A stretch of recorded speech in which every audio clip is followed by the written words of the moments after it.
Pois é, pessoal, vamos falar sobre o fim da Batalha de Kiev, onde a Ucrânia claramente ganhou da Rússia e o Putin se deu mal, perdeu muito equipamento, muito pessoal. Vamos entender esse assunto. Essa notícia foi sugerida por Al Capone, Jonathan0406 e mais um monte de gente. Obrigado ao pessoal que sugeriu as notícias, obrigado a você que está assistindo o nosso vídeo. Se você gosta do nosso conteúdo, por favor, não esqueça de deixar o seu like e se inscrever aqui no canal, né? Pois bem, olha que coisa, esse mapa está bem diferente do que a gente viu há coisa de uma semana atrás, né? Havia toda uma mancha vermelha aqui no norte da Ucrânia que simplesmente não existe mais. O exército ucraniano retomou todas as áreas aqui ao norte da Ucrânia, a região de Kiev, toda essa região aqui da fronteira com a Bielorrússia está livre de orcs, que é como eles chamam os russos lá, né? Enfim, a propaganda russa está dizendo que não foi uma derrota, que foi um recuo estratégico e não sei o que lá, um recuo estratégico na mandioca e não sei o que lá. O pessoal mais isentão está falando, não podemos dizer se quem ganhou e quem perdeu, porque eles não falaram qual eram os objetivos. Para com isso, né, gente? Pelo amor de Deus, deixa de ser besta. É lógico que foi uma derrota russa, e uma derrota russa humilhante, muito feia.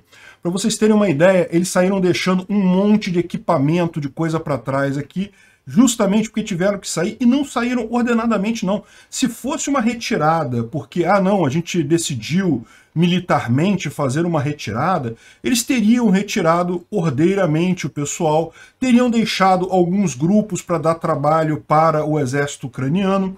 É o que eu falei para vocês, isso seria coisa lógica de se fazer, a menos que você esteja totalmente derrotado, você não tem como fazer mais nada, a questão é só sair para você tentar salvar o máximo que puder daquelas coisas, porque você já perdeu a batalha completamente. E foi isso que se viu.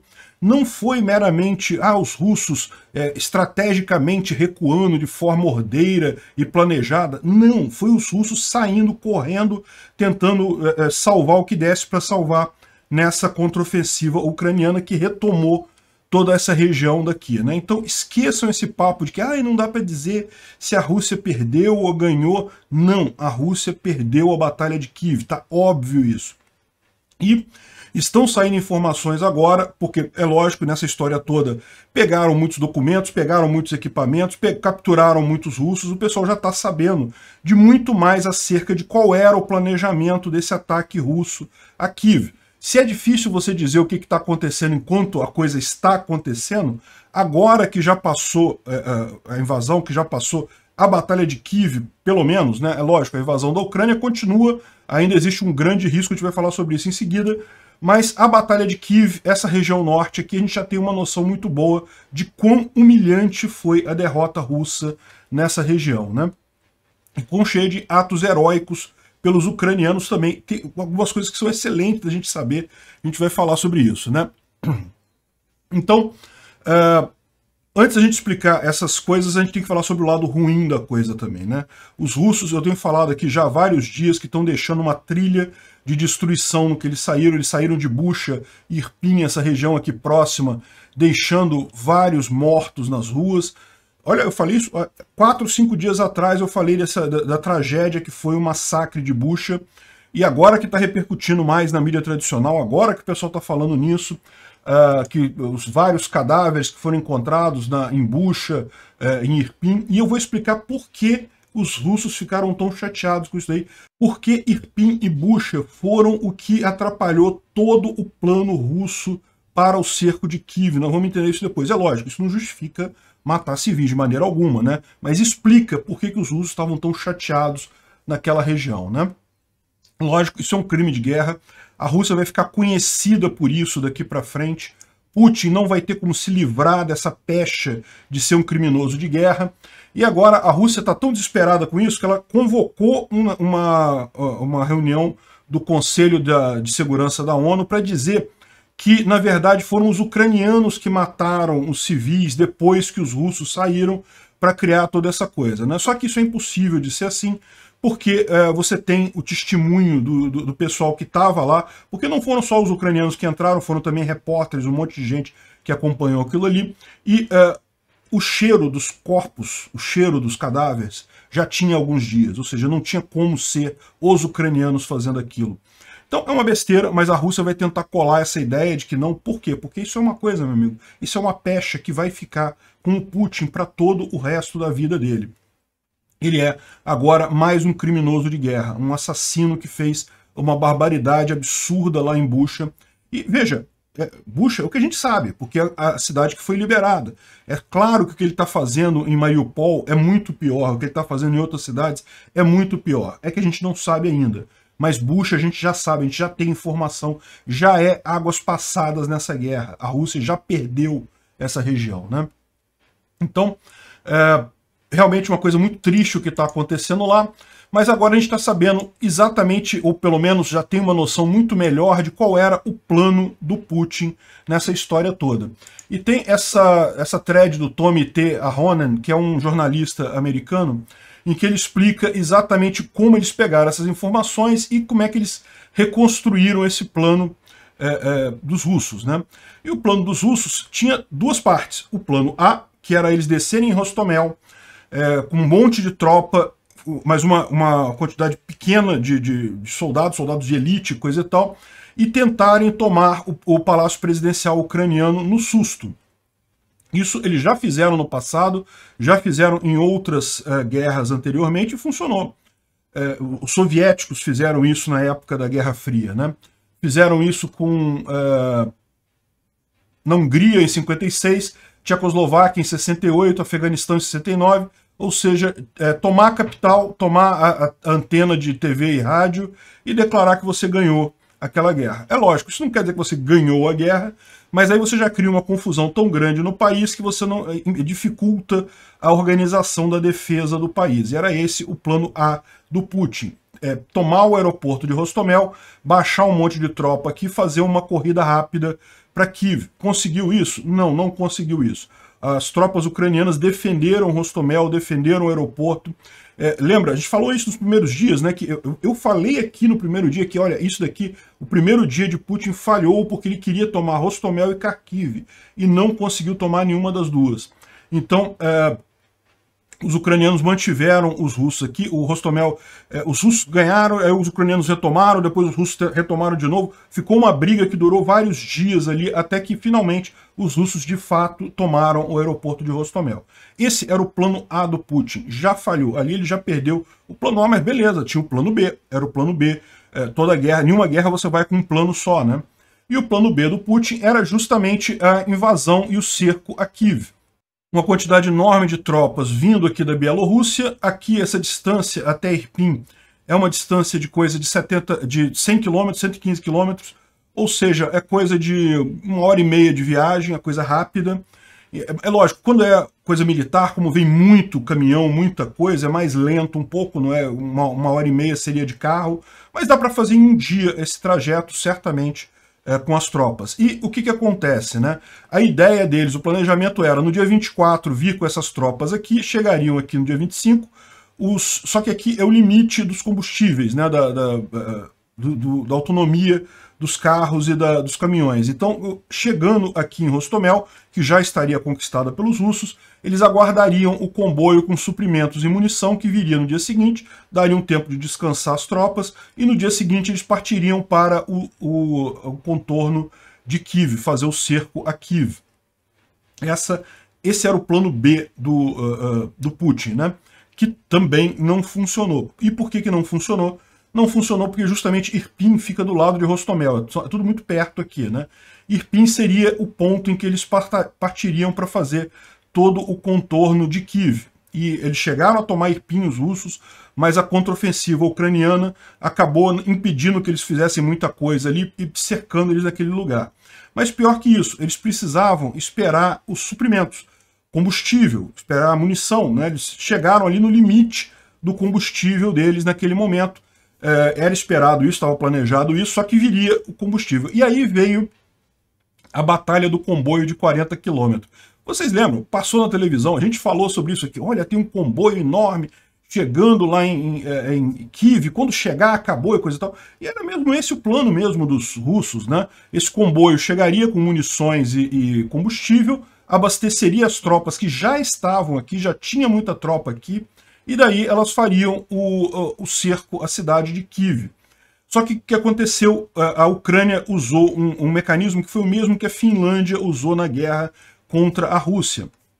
Eles fizeram, ao invés de fazer um grande ataque a esse comboio, eles usaram pequenos grupamentos de poucos homens, tropas de elite, pessoas especializadas, para ficar fazendo sabotagem e impedir que esse comboio chegasse a Kiev. E mais do que isso, eles deliberadamente não destruíram o comboio. Eles deixaram o comboio só atrasando o comboio. Por que isso? Porque eles sabiam que se, por exemplo, a Ucrânia podia fazer isso, a gente até falou isso aqui, né? Como é que eles não bombardeiam esse comboio? Pô, o comboio tá parado aqui num monte de estrada aqui, tá todo mundo sabendo onde é que está o comboio. A Ucrânia pode levantar um avião e sair bombardeando o comboio inteiro e acabar com o negócio. Eles não fizeram isso por estratégia. Eles ficaram atirando nos carros da frente do comboio, em lugares fechados, sabotando esses carros, de forma que o comboio precisava parar o tempo todo para consertar. Por que isso? Porque daí ficava o comandante que estava aqui na tropa em Irpin. Se ele soubesse que o comboio tinha destruído, ele teria encaminhado outro comboio. Teria pedido outro comboio, teria saído de outro lugar. Né? A Rússia tem um monte de material lá, ele poderia ter mandado aquilo por outra rota. Só que ele ficava, não, tá chegando, tá quase chegando, teve um imprevisto, mas já tá chegando. E com isso foi atrasando quase uma semana, 2 semanas, e nada do comboio chegar. Quando finalmente o comboio, eles perceberam que o comboio não ia chegar, porque estava sendo sempre sabotado, e nunca chegou o tal do comboio, a verdade é essa. Eu lembro falando aqui para o pessoal lá nos Diários da Quarentena, não, que o comboio vai chegar amanhã ou depois de amanhã, não sei o que lá, e o pessoal falando, não, já vai chegar, que é rapidinho, coisa e tal. E olha, no final das contas, nunca chegou o comboio dos russos. Por quê? Porque os ucranianos usaram essa técnica de grupos, comandos, né? Ou seja, aquele grupo pequeno, fechado, sem ter totalmente escondido, ia lá e ficava sabotando o comboio para ele não chegar, sem destruir o comboio. A ideia é que os russos continuassem achando que o comboio está chegando, a qualquer momento vai chegar a munição e armamento. E nisso os russos aqui, já ficando com fome, sem alimento, sem munição, sem nada, aguardando o tal do comboio. Quando finalmente mandaram por outros lugares, e mandaram aqui pelo leste também, coisa e tal, aí, isso já foi muito além na guerra, né? E aí a Ucrânia já tinha cercado todas as posições defensivas de Kiev. Porque, veja, esses 2 planos dos russos eram baseados na surpresa. Tanto o primeiro plano de 4 horas, de cair em Hostomel e chegar no Palácio Presidencial rapidamente, é aquela ideia de você pegar o inimigo antes dele se preparar, antes dele botar as defesas, antes dele se preocupar tanto com o que está acontecendo. Antes dele perceber que ele está em guerra, ele já perdeu a guerra. Esse daqui também, fazer o contorno de Kiev, era para ser feito no segundo dia. Na verdade, o terceiro dia. O primeiro dia era chegarem as tropas, descansarem, no segundo dia chegava a munição, reabastecia, terceiro dia fazia o cerco a Kiev, né? Só que nunca conseguiram fazer isso, porque justamente demorou essa munição, coisa e tal, e no que demorou esse troço todo, o exército ucraniano teve condições de botar medidas de proteção, de cercar a região de forma adequada, e daí eles tentaram mandar comboios por outro lado, já estava protegido pelos ucranianos, tentaram fazer aquela pinça do lado de cá, fazer aquele grande esforço de leste para cá, e também não conseguiram chegar, porque os ucranianos estavam já esperando isso em Brovary. Então, no final das contas, falhou o cerco a Kiev. No final, falhou o cerco a Kiev de forma absoluta, porque eles nunca receberam essa munição toda. Depois chegaram até a receber alguma coisa, mas aí já estava tudo fortificado e eles não conseguiram sair. E foi justamente aqui em Irpin, em Bucha, que eles ficaram parados. Os russos tinham um plano de fazer tudo rapidamente, abastecer os seus caminhões e fazer o cerco a Kiev, e nunca conseguiram sair daquela região. Ali ficaram presos pelo exército ucraniano, e depois, quando chegou no dia 28, 29, a gente já falou, a contraofensiva ucraniana. Retomaram um monte de cidades aqui já nessa região, já estavam chutando os russos, claramente iam derrotar os russos totalmente, se não fosse a decisão de Moscou de tirar o pessoal.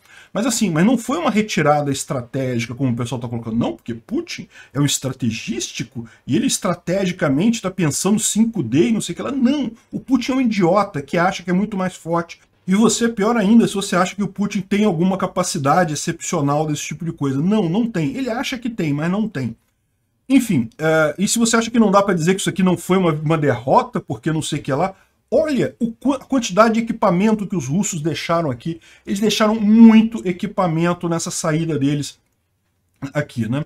E até dá para responder uma outra coisa também, que foi uma acusação que muita gente falou: ah, não, porque os russos mandaram os tanques velhos primeiro, eles mandaram as coisas ruins dele na frente, porque isso aí é só para ficar desgastando o exército ucraniano, depois que vai vir os militares verdadeiros da Rússia, aí vai destruir tudo lá na Ucrânia, não sei o que lá.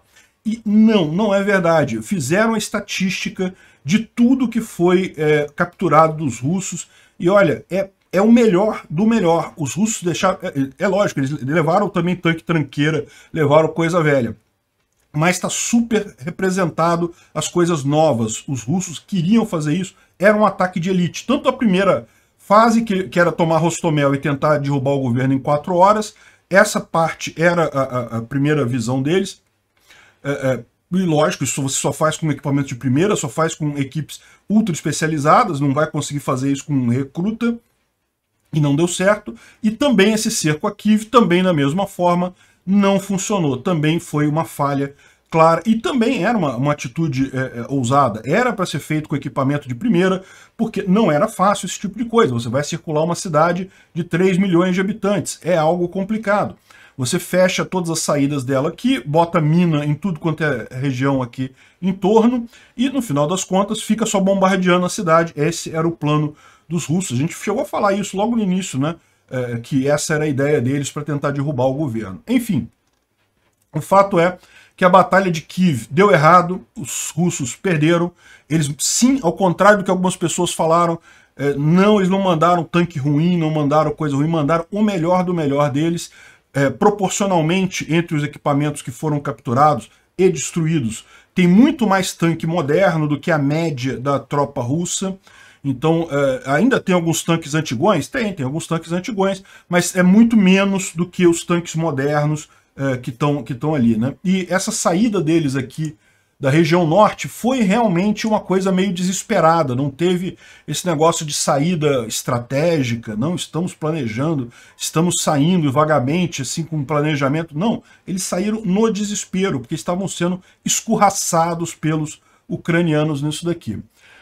Então é isso daí. Fiquem sabendo, a gente vai estar no livro de história aí do futuro, a derrota enorme que houve das tropas russas, basicamente a Rússia se assumindo como um exército de terceiro mundo, perdendo essa guerra vergonhosamente, e, lógico, também o massacre de Bucha é certamente um massacre que vai entrar para os livros da história. Bom, não acabou a guerra, é lógico, ainda tem toda essa região aqui ocupada ilegalmente pelos russos, e quando eu falo toda essa região ilegal, eu incluo a Crimeia e Donbás, porque, sinceramente, na minha visão, a Ucrânia tem agora toda a possibilidade de retomar todas essas áreas, mas vamos ver como é que vai caminhar isso daqui. Como eu falei para vocês, agora as próximas 2 semanas vão ser fundamentais para a gente ver como é que vai se comportar isso. A Rússia certamente pegou boa parte do material que estava aqui para jogar, para auxiliar nessa frente leste aqui da Ucrânia. Já estão fazendo vários bombardeios aqui em Odessa e coisa e tal. Se vão conseguir alguma coisa ou não vão conseguir alguma coisa, nós vamos ficar sabendo nas próximas 2 semanas. As próximas 2 semanas é que vão ser fundamentais para decidir o resto das outras batalhas que a gente tem aqui, a tragédia de Mariupol, essas coisas todas que estão acontecendo por aqui, tudo muito trágico. Vamos ver como é que isso vai encaminhar aí. Mas já é uma grande vitória essa, a vitória na Batalha de Kiev. Obrigado por assistir o vídeo até o final. Além de curtir, compartilhar e se inscrever no canal, considere se tornar patrocinador com valores a partir de R$ 1,99. Clique no botão Seja Membro abaixo para saber as condições e vantagens de patrocinar o canal. Mais informações sobre o nosso projeto, visite nossos sites indicados na tela.